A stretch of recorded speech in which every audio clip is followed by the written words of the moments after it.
Rasulillah Sayyidina Muhammad bin Abdullah wa ala alihi wa sahbihi wa man walah.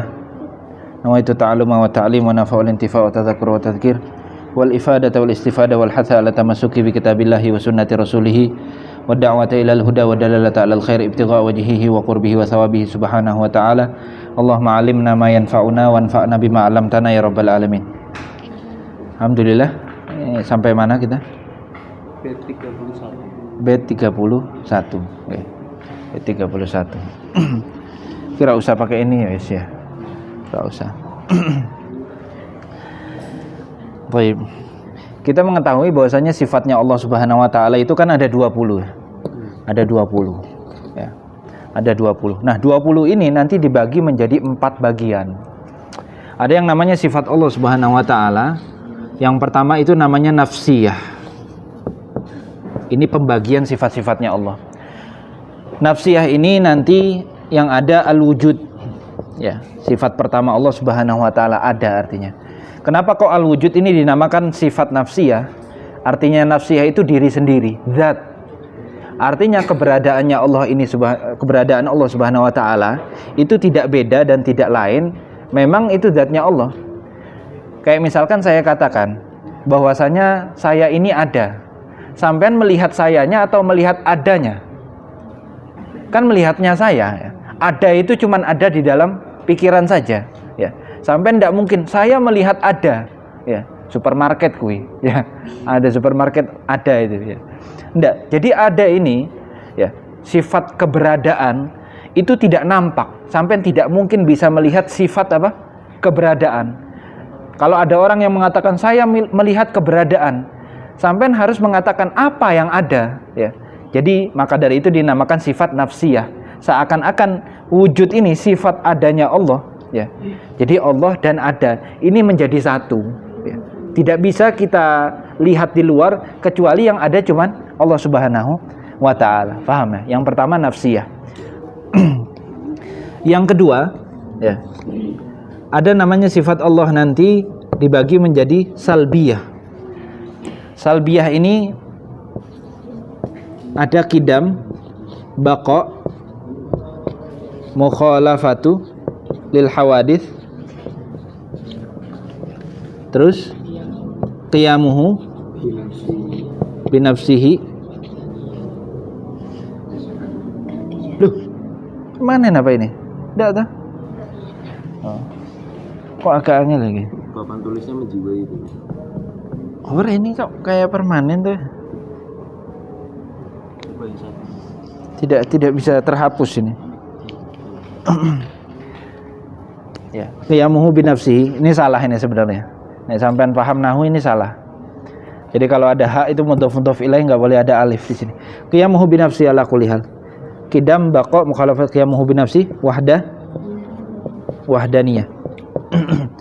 Nah, ini 5 sifat Allah Subhanahu wa taala. Ini dinamakan 5 sifat ini namanya sifat salbiyah. Apa itu salbiyah? Salbiyah artinya itu kita menarik, mengangkat. Ya, mengangkat atau menarik. Kenapa kok diangkat atau ditarik? Karena di dalam semua sifat ini itu membicarakan tentang sesuatu yang tidak pantas oleh Allah. Ya, ada sesuatu yang tidak pantas oleh Allah itu kita angkat, kita tarik, kita buang. Itu artinya salbiyah.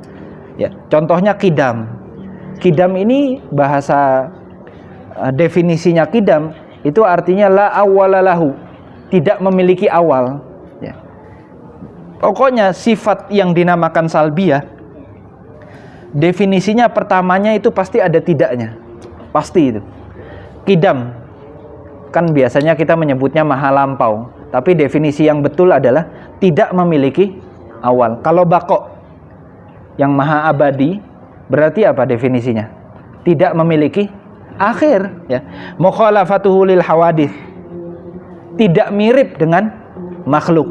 Qiyamuhu binafsihi kan biasanya kita artikan berdiri dengan sendirinya. Kebalikannya apa berarti? Ya. Tidak berdiri dengan yang lainnya, ya. Wahdaniyah. Wahdaniyah ini apa? Maha Esa asalnya. Tapi kalau kita mau definisikan kayak yang tidak-tidak ini dengan kata awal tidak, itu nanti kita mengatakan tidak ada duanya, ya. Jadi hanya satu. Jadi namanya salbiyah ini, seluruh sifat yang dinamakan salbiyah ini pasti diawali dengan apa? Tidak.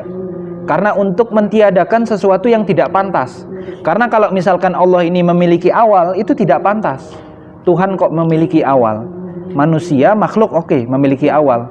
Kita memiliki awal, ada yang 95 lahirnya, ada yang 2020, ada yang 2000, macam-macam seperti itu. Ya, ini namanya salbiyah. Ini sudah berapa sifat berarti?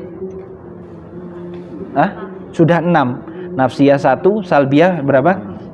5. Yang ketiga, ada sifat Allah juga dinamakan sifat ma'ani namanya. Ya, sifat ma'ani. Sifat ma'ani ini kudrah, terus apa? Punang. Kudrat, iradah, ilmu, terus haya, sama, basor, kalam. Dah. Ada berapa ini? 1, 2, 3, 4, 5, 6, 7. Sifat ma'ani ini ada 7. Apa artinya sifat ma'ani? Artinya sifat ma'ani, ma'ani ini asal katanya ini makna. Makna. Yang namanya suatu makna, sampean itu tidak bakal bisa melihat di realita. Sampean hanya ada di otak tok. Ya. Adanya cuma di otak tok. Makanya tatkala saya katakan sifat itu adanya di otak tok, sampean bisa ndak saya melihat putih? Masuk akal apa ndak kalau ada orang saya melihat putih? Itu ndak masuk akal. Sampean harus menempelkan sifat putih ini ke sesuatu. Saya melihat tembok yang putih, seperti itu. Saya melihat hitam, apa? Saya melihat panjang, beb, opo sing panjang? Saya melihat pendek, ya. Saya melihat jelek, kejelekan, ya. Apa yang jelek itu kan harus ada apa? Zat yang ditempeli oleh sifat tersebut. Nah, ini namanya makna. Itu kan suatu makna. Artinya makna ini, setiap makna itu, ya, itu tidak bisa kita lihat secara nyata, realita. Dia hanya ada di akal kita saja. Nah, kayak misalkan kudroh. Kudroh ini apa? Kudroh ini kemampuan. Sampean bisa melihat kemampuan? Nggak bisa. Sampean harus mengatakan Allah yang maha mampu. Jadi ini harus nempel kepada apa? Kepada zat, ya, kepada zat. Faham ya ini? Itu namanya ma'ani. Ma'ani ini makna, artinya makna tadi, sesuatu yang tidak bisa kita lihat secara nyata. Tapi, ya, kita kan tahu tadi, di dunia ini kita tidak bisa melihat apa? Sifat, tidak bisa. Jadi di dunia ini cuma ada 2. Di dunia ini, apapun itu. Sampai sebutkan saya apa saja, nanti saya bisa mengembalikan kedua hal ini. Apapun itu. Di dunia ini cuma ada 2. Zat sama arad atau sifat. Di dunia ini cuma 2 toh. Bib, spidol apa? Ya spidol zat, ya. Hitam berarti sifat.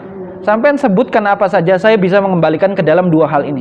Di alam semesta itu cuma ada 2. Ulama mengklasifikasikannya ke dalam 2 hal toh, zat dan apa? Sifat. Ya, zat dan sifat. Nah, di dalam dunia nyata ini kita itu tidak bisa melihat sifat kan.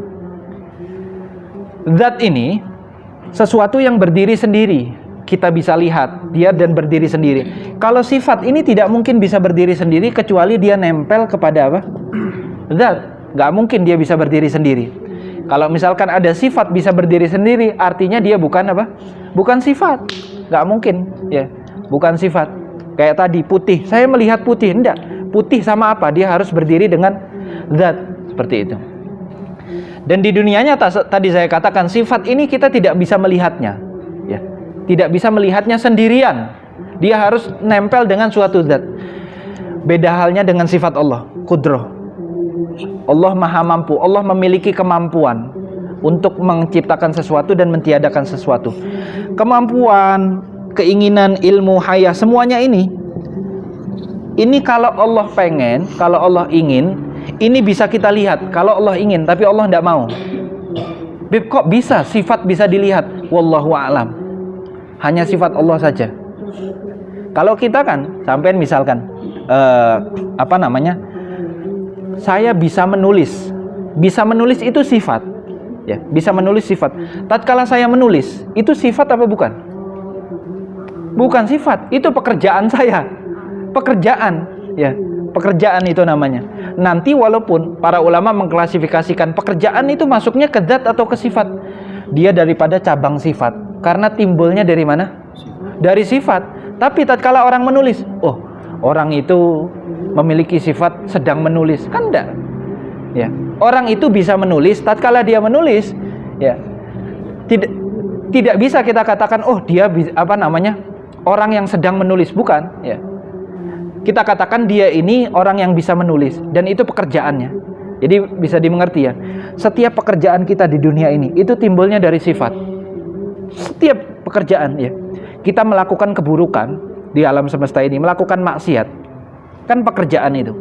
Timbulnya dari mana? Karena sifat kita yang buruk sehingga kita bisa mengaplikasikan sifat kita yang buruk itu ke dunia nyata. Seperti itu.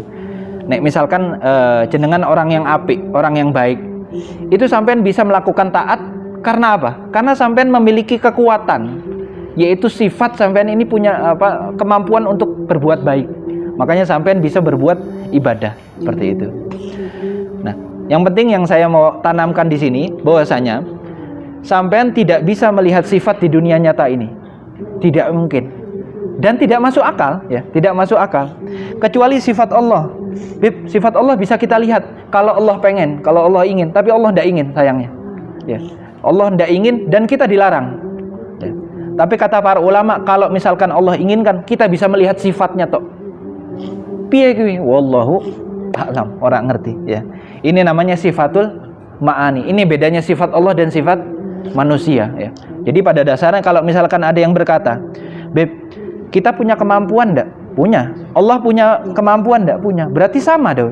Padahal kita sudah nafikan Allah ini tidak sama dengan makhluknya. Mukhalafatulillah, enggak sama sekali. Kok ini saya punya kemampuan, Allah punya kemampuan? Beda. Dari dasarnya saja sudah apa? Sudah beda, ya. Nah, ini yang ketiga. Berarti sudah berapa ini? 14. Ya, 14. Ini 6 ditambah 13. 13 ya. Jangan tambah-tambah ya. Ini 1 ya. Ini berapa tadi? 5 dan ini 6 ya. 7 ya. 7. Berarti ada 13. Nah, yang terakhir. Yang terakhir namanya sifat ma'nawiyah. Sifat ma'nawiyah.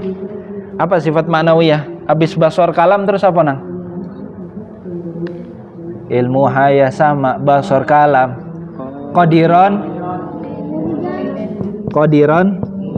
muridan, saya pelan-pelan. Qadiron muridan terus aliman hayan samian basiron mutakalliman. Saja nih nggak usah nanya, sebenarnya ada di sini kan. Cuman biar seru aja ya anak-anak. Ya, biar seru. Nah, maknawiyah ini apa? Nah, kalau maknawiyah, tadi kan kita memahami kalau ma'ani ini atau makna itu hanya sifat aja tanpa nempel kepada zat. Nah, tatkala kita sudah memahami kudroh, ya, baru kita tempelkan nanti ke zat Allah Subhanahu wa taala. Kita memahaminya berbarengan. Nah, setelah itu kalau maknawiyah, kalau ini kan sifat tok ya. Ini sifatun faqat. Sifatun faqat itu sifat tok artinya ya. Kalau ini bukan qadiron. Artinya qadiron ada yang tahu apa? Qadiron itu zat yang maha mampu. Berarti di dalam qadiron ini ada dua hal. Apa? Di dalam qadiron ini ada dua. Ada zat dan juga ada apa? Sifat. Karena zat yang maha mampu, ya. Kalau ini ada zatnya enggak? Enggak ada. Ini cuman kita menjelaskan sifatnya Allah kudroh itu apa. Baru nanti kita jelaskan seperti itu. Nah, kalau qadiran muridan ini zat plus apa? Plus sifat. Nah, sekarang saya tanya sama sampean. Kalau saya sudah mengatakan Wisnu ini punya kemampuan, ya. Wisnu memiliki sifat kemampuan. Perlu nggak setelah itu saya katakan, oh berarti Wisnu adalah orang yang mampu? Perlu nggak? Saya katakan, Hafid ya. Ini Hafiz. Iki aku kenal. Ini anak Mas Solikin iki. Ya namanya Solikin ya. Koncoku. Hafiz ya. Hafiz. Nah. Hafiz. Nanti mondoknya sama saya ini. Saya udah kontrak. Kontrak. Hafiz memiliki sifat mampu. Ya, mampu. Memiliki sifat mampu. Setelah saya menetapkan Hafiz memiliki sifat mampu, perlu nggak setelah kata-kata ini saya mengatakan Hafiz, ya, orang yang mampu. Perlu nggak kira-kira? Apa cukup saya mengatakan Hafiz ini dia memiliki sifat yang mampu, otomatis dia adalah orang yang mampu? Kan tidak perlu saya ngomong yang kedua ini, ya, tidak perlu tuh. Saya ngomong, Mbak sampean ini punya sifat pinter. Setelah itu saya nggak perlu, oh sampean berarti orang yang pinter. Sampai saya tambahkan lagi pakai yang, nggak perlu. Saya udah menetapkan bahwasanya sampean memiliki sifat kepinteran. Setelah itu saya nggak perlu mengatakan sampean orang yang pinter, nggak perlu. Ya. Nah makanya di sini nanti para ulama, tatkala kita sudah menetapkan Allah memiliki sifat kudroh, Allah memiliki sifat kemampuan, itu sudah tidak perlu lagi kita katakan Allah maha mampu. Untuk apa? Makanya ulama ahlu sunnah wal jamaah, yaitu Asy'ariyah. Nanti ahlu sunnah itu ada dua, ada Asy'ariyah dan ada apa? Maturidiyah namanya. Asy'ariyah ini kebanyakan kita Indonesia ini Asy'ariyah semua. Maturidi ini udah sedikit sekarang. Palingan di Turki ada, di Mesir juga ada. Nah, Asy'ariyah mengatakan sifat Allah itu cuma 13. Maknawiyah tidak masuk. Kenapa tidak masuk? Apakah mereka tidak meyakini bahwasanya Allah maha mampu? Bukan. Tidak perlu kita sebutkan. Tatkala saya sudah menetapkan Allah memiliki sifat mampu, saya tidak perlu lagi mengatakan Allah adalah zat yang maha mampu. Sudah otomatis, ya. Tidak perlu dijelaskan lagi. Seperti itu. Paham ya ini? Ya. Ini harus sampean renungkan ya, ya, renungkan ya. Jadi makanya akidah itu sangat tidak jauh dengan kehidupan nyata kita. Tapi kita di kehidupan nyata sering blank, tidak paham sekeliling kita. Makanya hal-hal yang remeh seperti ini itu kita nggak paham kadang. Ya, paham ya? Nah, kok Beb di Indonesia ini diajarkannya sifat 20, bukan madhab Asy'ariyah? Iya, banyak ulama-ulama yang mencampur adukan biar komplit, kata mereka. Ikut Asy'ariyah nanti juga ikut yang lainnya. Ya. Nah, maka dari itu para ulama kebanyakan orang awam yang belum pernah belajar tauhid, dia tidak harus mengetahui 20 sifat Allah. Cukup berapa? Cukup 13 saja. Karena kalau dia sudah menetapkan Allah memiliki sifat mampu, pasti dia meyakini juga Allah zat yang maha mampu, gitu. Pahamin ya? Bisa dimengerti ya? Ya. Pahamin. Ya. Hafiz tadi ya, contohnya ya. Itu. Hafiz, ya. Ini adalah sifat-sifat Allah yang sudah diklasifikasikan oleh para ulama. Nafsiyah, salbiyah, ma'ani dan maknawiyah, ya, maknawiyah. Sekarang kita baca dikit, makanya kita ulangi dari bait yang ke-29. Ini anak-anak santri nanti di apa namanya? Di data biar dapat apa? Biar dapat kitabnya ya. Di data, Mbak Khalif, di data itu biar dapat kitab. Hah? Oh, 2 tok tapi. Iki akeh kok ya. Nah, kita ulangi dari 29 itu. Bait 29 halaman 8. Wasamidis sifati bin nafsiyah, dan namakan sifat ini yaitu sifat wujud namanya sifat bin nafsiyah, sifat nafsiyah ini. Wa ma yaliha, dan setelah sifat nafsiyah itu khamsatan salbiyah. Ada 5, kita namakan sifat apa? Salbiyah. Apa sifat salbiyah itu? Min sifatil qidami. Nah, yang pertama adalah sifat qidam. Terus wal baqa, kemudian baqa ya. Nanti ini apa namanya? Min sifatil qidam. Qidam itu apa? Qidam ini penjelasannya bahwasanya Allah Subhanahu wa taala tidak memiliki awal. La awwala lahu. Ya, harus ada la-nya, tidaknya. Tidak memiliki awal. Makanya saya sering jelaskan bagaimana kita membayangkan sesuatu tidak memiliki awal. sampean tinggal mikirkan sesuatu, ada awalnya, sampean hapus awalnya. Kalau masih tidak mengerti, wallahu a'lam, dah harus sampean mengerti sifat Allah. Ya. Yang penting sampean tahu definisinya Allah tidak memiliki awal, hakikatnya bagaimana, wallahu a'lam. Seperti itu. Min sifatil qidami wal baqa'i. Baqo ini tidak memiliki akhir. Kalau qidam tidak memiliki awal, baqo tidak memiliki akhir. Nah, sekarang dalilnya qidam, Allah tidak memiliki awal apa? Kalau Allah memiliki awal, berarti Allah sama seperti makhluk, manusia punya awal. Wal baqo ini kalau Allah memiliki akhir, sama juga kayak manusia. Kita ini kan ada akhirnya. Tumal mukhalafati lil asya'i. Ini mukhalafatu lil hawadis. Perbedaannya Allah dengan sesuatu, segala sesuatu. Ya. Jadi Allah berbeda dengan segala sesuatu. Nah, di sini nanti sampean harus mengerti bahwasanya Allah Subhanahu wa taala tidak mirip dengan apapun. Jadi apapun yang terbesit di otak sampean, walaupun itu ada di dalam Al-Qur'an. Ini penting. Walaupun itu ada di dalam Al-Qur'an, nanti kayak misalkan, Bib, ini ada ayat yadullahi fauqa aydihim. Tangannya Allah di atas tangan manusia. Apa Allah punya tangan? Enggak, bukan seperti itu tafsirannya. Ya. Walaupun sampean baca di Al-Qur'an terus terjemahannya tangan, terjemahannya sing salah. Ya. Karena akidah ini hukumnya mutlak, enggak bisa salah dia. Ya, enggak bisa salah. Ya, jadi Al-Qur'annya yang harus ditafsirkan, bukan ini yang sampean salahkan. Ya. Bib, mosok ini mengalahkan Al-Qur'an? Ini enggak mengalahkan Al-Qur'an. Ini adalah warisan Rasulullah, warisan para ulama, ya gini terus sudah. Ya, sampean mau lihat kitab yang paling tinggi tentang akidah ya begini. Ya, penjelasannya. Terus bagaimana ayat-ayat yang kayak Allah kok sama kayak makhluknya? Ada ayat katanya Allah ini istawa alal arsy, duduk di singgasana. Tafsirannya yang salah. Kalau ada yang mengatakan Allah duduk di singgasana, karena duduk itu sifatnya siapa? Makhluk. Ya, kita ini makhluk. Ya, paham ya? Kemudian qiyamihi binafs. Qiyamihi binafs. Berdiri dengan sendirinya. Artinya ini ada dua tafsirannya qiyamuhu binafs. Yang pertama, ini sampean ingat-ingat qiyamuhu binafs.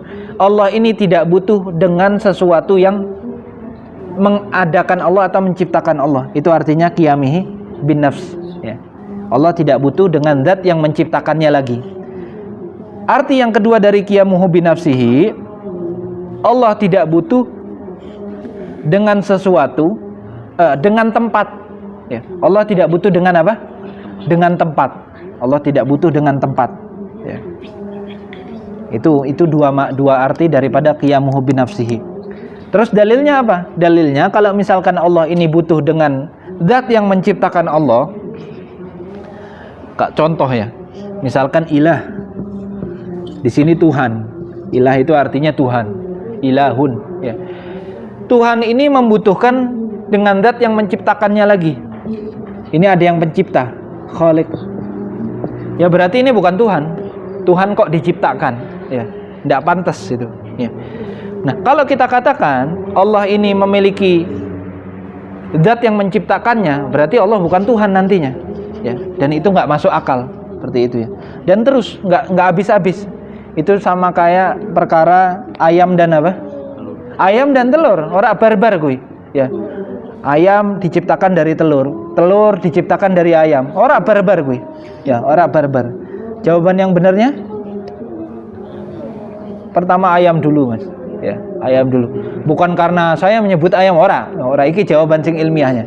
Ya, yang karena Allah dulu yang menciptakan ayam. Seperti itu. Beb, dalilnya mana? Wallahu alam ya. Orang ngerti, sing kita tahu kan Allah menciptakan zat ya. Bukan menciptakan apa? Telur. Ya, mungkin bisa jadi Allah menciptakan telur. Ya. Jadi jawaban paling ilmiah kalau ditanya itu wallahu a'lam. Ora dosa juga kita tidak tahu ya. Kemudian wahdaniyah.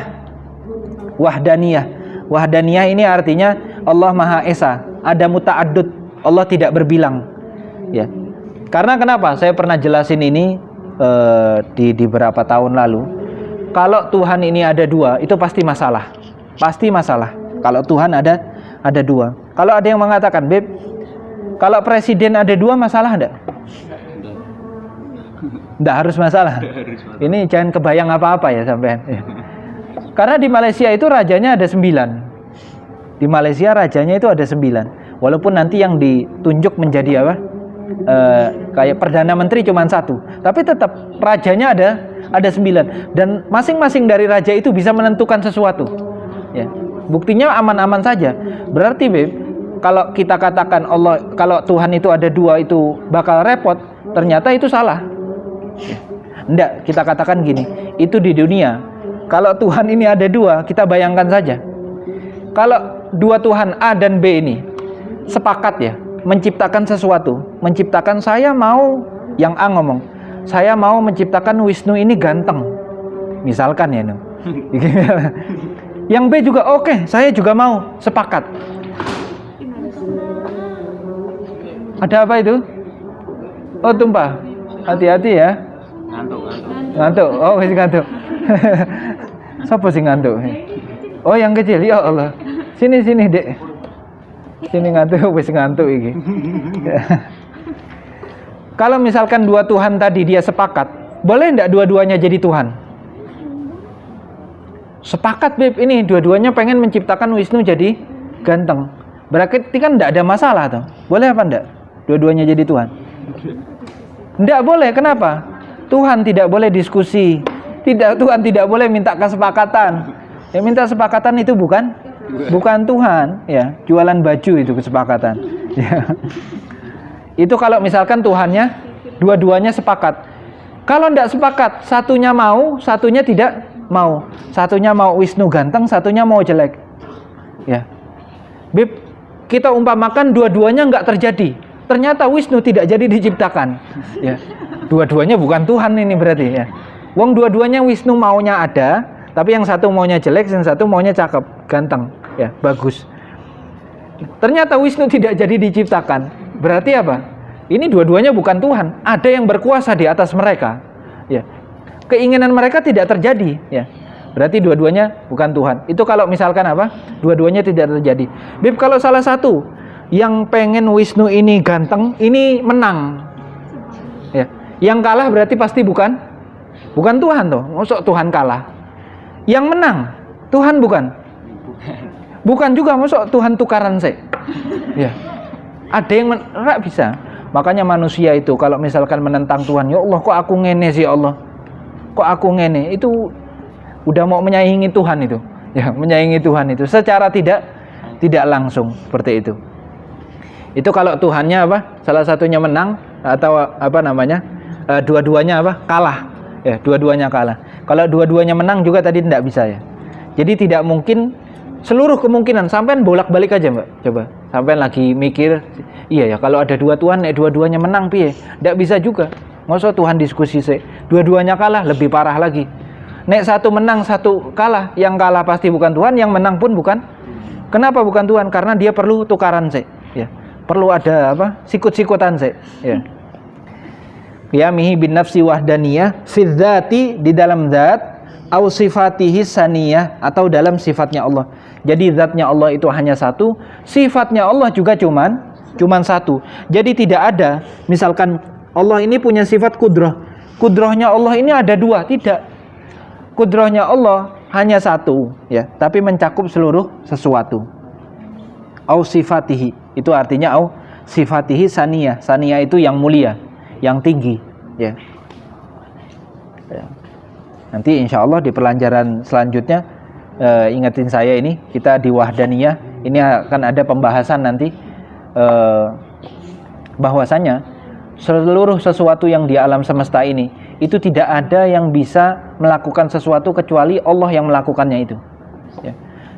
Dari kebaikan, dari keburukan. Nanti juga ada permasalahan bagaimana kalau orang yang bermaksiat, apakah juga Allah yang apa namanya, yang menggerakkan dia untuk maksiat, seperti itu.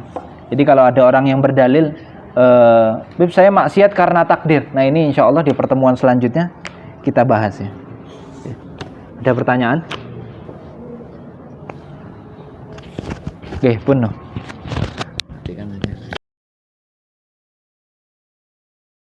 Tahil diam.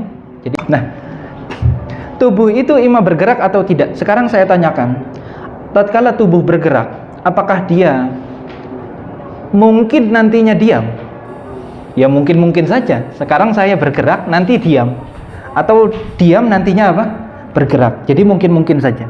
Nah, sesuatu yang wajib secara akal itu dia. Manusia hanya punya dua kemungkinan, yaitu ima bergerak atau diam. Ya. Mustahil secara akal, manusia tidak mungkin di dalam satu tempat, di dalam satu waktu bergerak dan diam. Mungkin apa enggak? Beb, dia bergerak tapi juga dia diam. Piye kuwi? Ora iso. Ya. Gak bisa. Dia ima bergerak atau diam. Nah, itu mustahil secara akal. Jaiz secara akal, artinya boleh-boleh saja secara akal. Ya, manusia bisa bergerak dan bisa diam. Itu adalah secara akal. Jadi saya contohkan lagi, akal ini memiliki tiga sisi hukum. Ima dia pasti, atau dia mustahil secara akal, atau dia boleh-boleh saja. Contohnya beradaan kita. Keberadaan kita ini wajib secara akal atau jaiz atau mustahil? Jaiz saja, boleh saja. Kita boleh ada, boleh tidak ada. Siapa yang mewajibkan kita ada? Alam semesta ini boleh ada, boleh tidak. Tidak wajib, ya. Tidak wajib. Jadi kalau misalkan ada orang mengatakan kalau dunia ini tidak ada, ini mustahil. Kenapa mustahil? Ya. Kenapa mustahil? Apakah tatkala dunia ini tidak ada akan ada masalah? Kan tidak ada masalah. Nah, itu wajib secara akal dan mustahil atau jaiz secara akal. Nah, kalau hukum kebiasaan juga seperti itu. Kadang dia wajib, pasti secara biasa. Kayak misalkan manusia setelah makan itu apa? Kenyang. Tapi hukum secara adat atau kebiasaan ini tidak pasti. Suatu saat pasti berbeda. Tidak pasti dia. Artinya nanti kalau kita mengatakan, sekarang saya mengatakan, Beb, matahari itu pasti timbul dari timur, nanti tenggelamnya ke barat. Itu pasti. Itu pastinya secara akal atau secara kebiasaan? Kebiasaan. Kenapa? Buktinya nanti kiamat itu timbulnya dari barat. Itu apa? Kalau akal tidak mungkin. Ya, tidak mungkin. Jadi hukum akal tidak bisa dirubah dengan hukum syariat, mustahil. 1 + 1 tetap 2. Tidak mungkin syariat datang tiba-tiba ada hukum syariat dari Rasul. Ini mustahil. Datang Rasul, oh enggak, 1 + 1 3. Enggak mungkin, enggak bisa. Enggak bisa. Beb, apakah Nabi enggak mampu? Bukan di situ. Emang itu enggak ada sangkut pautnya. Makanya syariat tidak mungkin bertentangan dengan apa? Akal. Nah, terkadang ya, mustahil secara kebiasaan, secara adat, ya. Itu kadang mungkin aja secara akal, ya. Kayak tadi saya katakan, orang habis mangan apa? Kenyang. Itu kan pasti secara apa? Kebiasaan, karena sampean setiap makan apa? Kenyang. Tapi suatu saat bisa jadi sampean enggak makan tapi apa? Kenyang. Atau orang udah makan cuman enggak kenyang-kenyang. Ono apa ora? Ada ya, apalagi santri. Ora tahu kenyang biasanya. Nah, ini sesuatu yang mustahil. Orang habis makan kok enggak kenyang, itu kan mustahil.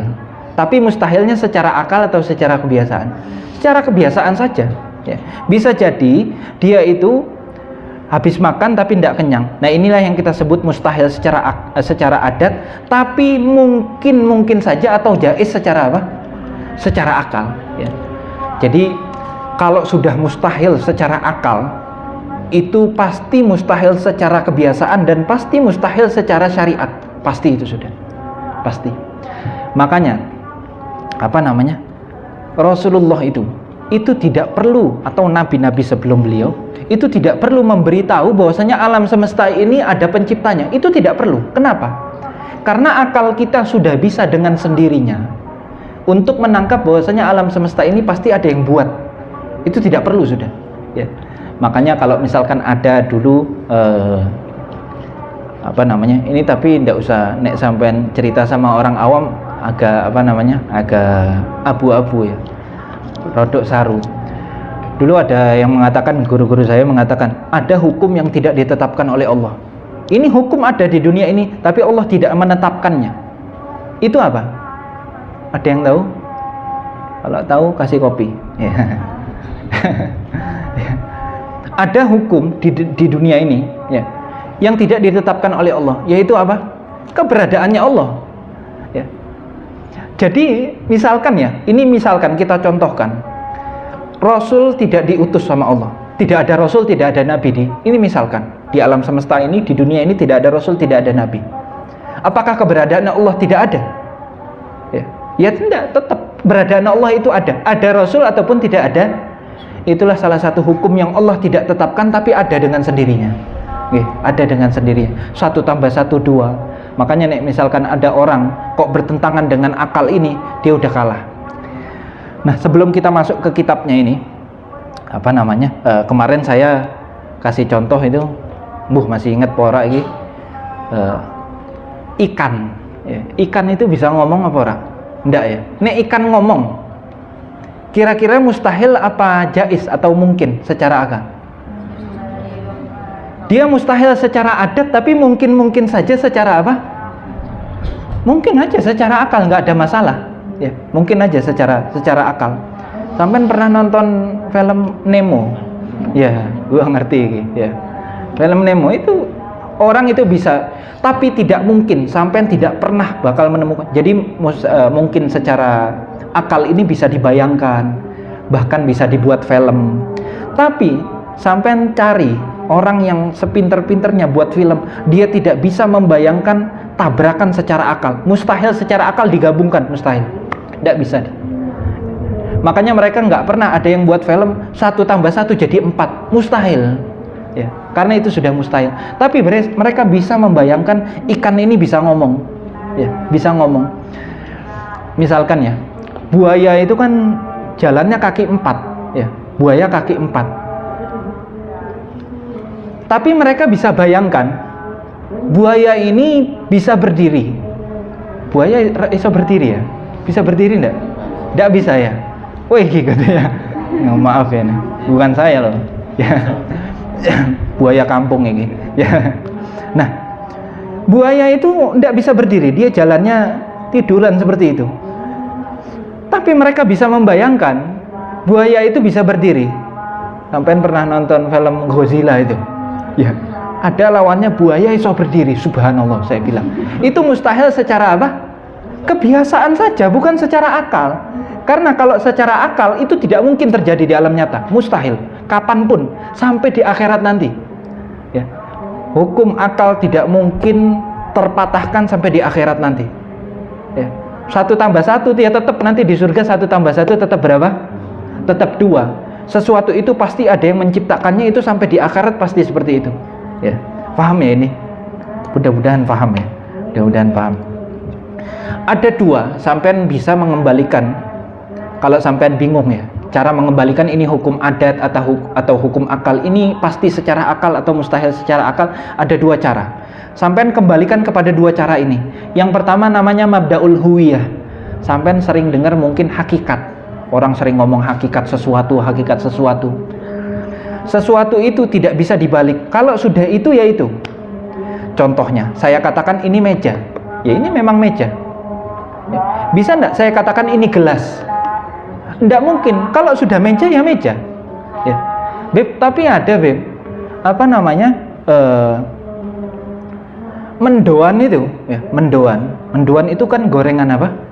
Gorengan tempe. Itu di Betawi namanya gorengan apa? Tempe. Di Betawi ya, di barat sana, ya di Jawa Barat itu namanya gorengan tempe. Bib, ini punya 2 nama, berarti boleh dong sesuatu punya 2 nama. Itu namanya tok, tapi hakikatnya tetap mendoan pora. Iya, makanya kita perlu definisi. Apa sih mendoan itu? Makanya sampean kalau misalkan orang lagi ngejelasin, sampean lagi ngobrol, sampean itu kalau ada sesuatu yang janggal tanya dia. Sampean bisa tahu orang itu cerdas atau tidak. Sampean bisa tahu orang itu benar atau tidak. Sampean detail tanyanya. Sik, mendoan itu apa? Ya. Oh enggak, sesuatu itu ada 2. Dulu saya pernah ketemu orang, ada yang ngomong, bisa enggak apa namanya sapi bertelur? Ya, sapi bertelur seperti apa? Ayam. Terus dia ngomong apa? Bisa. Kalau sapi itu kita namakan ayam. Oh Raisa, saya bilang sapi ya sapi. Kata dia bisa-bisa saja. Saya mau manggil sapi itu ayam. Loh, kan namanya toh hakikatnya tapi tetap sapi. Jadi sesuatu itu kalau sudah A ya A, nggak boleh diganti. Ya, nggak bisa. Penamaan jenengan terserah. Mau manggil sapi itu ayam, mau manggil buaya laki-laki zaman sekarang misalkan ya. Tapi kan tetap apa namanya? inti dari sesuatu itu apa? Ya, makanya sampean harus tanya seperti itu. Nah, sampean bisa mengetahui ini hukum secara akal atau secara kebiasaan. Kalau hukum secara akal nanti kembali ke sini. Sesuatu hakikat itu A ya A, tidak bisa dirubah. Nama jenengan terserah, tapi hakikatnya apa? Ya, hakikatnya apa? Itu yang pertama. Yang kedua, sampean lihat ini bisa bertentangan apa tidak? Bertentangan ini seperti ini. Contohnya ada dan tiada. Sesuatu itu imma ada atau tidak ada. Saya katakan, bisa enggak saya pada saat ini, detik ini, ada di pondok Al-Ijabah, pada detik ini juga saya tidak ada. Sampean bayanginnya aja enggak bisa. Ya. Ntar ada yang mengatakan, bisa karomah. Ya, saya enggak punya karomah. Sampean jadi dua. Loh, tetap dua kan, saya ada dua berarti. Berarti saya ada. Ya. Jadi tidak bisa sampean menggabungkan sesuatu yang kontradiktif namanya. Ya. Kontradiktif itu saling bertentangan satu sama lain. Itu diantaranya ada dan tiada. Atau saya katakan, mana ya? Ini di buku saya ini ada pulpen warna biru di sini, biru. Titik biru ini besar. Titik biru ini, ya. Itu kalau misalkan saya katakan, Beb, titik ini warnanya biru, tapi di lain sisi dia juga putih. Bisa apa enggak? Di titik ini tok loh. Enggak mungkin, ya biru-biru, ya putih-putih. Beb, ini kan putih. Ya di sini, saya tanya di sini, di titik ini. Ya. Jadi satu warna itu tidak bisa tergabung. Beb, ada kok nek orang yang ngecat itu, nek mau bagus cat kadang digabungkan ya. Kuning sama putih, jadinya nanti ke oren-orenan atau krim. Ya. Itu kan jadi satu warnanya sudah beda. Ya. Itu bukan kuning juga bukan apa? Putih. Jadinya nama lain itu. Ya. Jadi sekali lagi, hakikat tidak bisa berubah sampai di akhirat nanti. Ya. Sampai di akhirat nanti. Seperti itu ya. Jadi nanti sampean kalau misalkan pernah mendengar, oh neraka itu nanti, ini nanti sampean kalau sampean mengkaji hal-hal seperti ini, sampean bakal dengar, oh neraka ini nanti bisa berubah jadi surga. Ora iso, neraka tetap apa? Neraka, surga tetap surga. Taat tetap taat, maksiat tetap maksiat. Itu tidak bisa dirubah sudah. Itu hakikat sesuatu. Okay. Insya Allah nanti kalau misalkan ada waktu lebih di pertemuan-pertemuan selanjutnya dan ada papan tulis, ya, itu bisa kita jelaskan kembali. Okay, kita baca sedikit ya. Kita baca sedikit di halaman 4. Okay, halaman 4 bait yang ke-9, yang ke-10 ya. Enggak, maaf, halaman 6 ya. Halaman 6 20. Idil yang 19 dulu, wa ma yajuzu wahidun yaqina fataqidil aqaidal khamsina. Wa ma yajuzu ini sifat-sifat para nabi. Sifat-sifat nabi yang jaiz itu satu, maka fataqidil aqaidal khamsina. Maka sampean wajib, siapapun sampean, mau presiden, mau pemulung, mau tukang dol-dolan es, apapun sampean wajib meyakini 50 akidah ini. Nek sampean tidak tahu, sampean dosa. Misalkan kok ada orang tidak memahami hal ini sampai dia meninggal, dia kena dosa. Ditanya sama Allah. Ya, ditanya sama Allah. Ya Allah, tapi aku wis jadi presiden, ora urus, aku ora minta sampean jadi presiden. Ya Allah, aku jadi gubernur, ndak penting. Ya Allah, tapi aku jadi orang kaya, ora penting sampean jadi orang kaya. Yang aku minta, Allah bakal ngomong itu, yang aku minta hanya sampean paham 50 ini dan sampean meyakininya. 50 sifat itu apa aja? Sifat wajib bagi Allah berapa? 20. Yang mustahil berarti berapa? 20. 40. Sifat jaiz bagi Allah 1. 1. 40 tambah 1 berarti 41. Sifat wajib bagi Rasul berapa? 4. Sifat jaiz sifat mustahil 4. Berarti berapa? 8. Sifat jaiz bagi Rasul 9. 41 ditambah 9 jadi ini akidah 50 yang wajib bagi setiap muslim, siapapun sampean, tinggal dimanapun sampean harus meyakini ini. Nek sampean tidak meyakini ini, tidak faham ini, iman sampean diragukan. Iman sampean diragukan. Terus mengatakan idil khilafu fi muqallidin jala, karena khilaf berbeda pendapat, itu yang bait 20. Ada perbedaan pendapat fi muqallidin, di dalam imannya muqallid sing ikut-ikutan tok. Jadi kita ini kalau misalkan beriman ikut-ikutan tok, kenapa sampean kok beriman kepada Allah? Sampean kenal Allah enggak? Sifat Allah apa saja? Sampean ngomong, oh saya enggak tahu kok. Saya Islam cuman ikut-ikut orang tua. Nah, sampean itu namanya iman muqallid, artinya muqallid ikut-ikutan. Sampean kena dosa itu. Ya, kena dosa. Fal haqqu, maka kebenaran an yajzim kafahu musjala. Dia itu harus meyakini akidah 50 itu harus mengetahui, ya, harus mengetahui. Kafahu itu cukup bagi dia. Musjala ini sebenarnya direkam, ya. Direkam artinya dia itu memahami hal itu, ya. Musjala ditulis bikufrihi. Ada ulama malah kalau ada orang kok tidak paham 50 sifat ini, ada yang ulama ini, ya bukan saya, dia itu kafir hukumnya, ya. Imannya tidak sah berarti. Qad jazama Ibnul Arabi, ini yang telah dipastikan oleh Ibnul Arabi. Ada ulama Malikiyah, madhabnya Maliki, beliau mengatakan orang yang imannya ikut-ikutan saja imannya tidak sah, berarti dia perlu syahadat meneh dan dia perlu belajar ini baru imannya sah.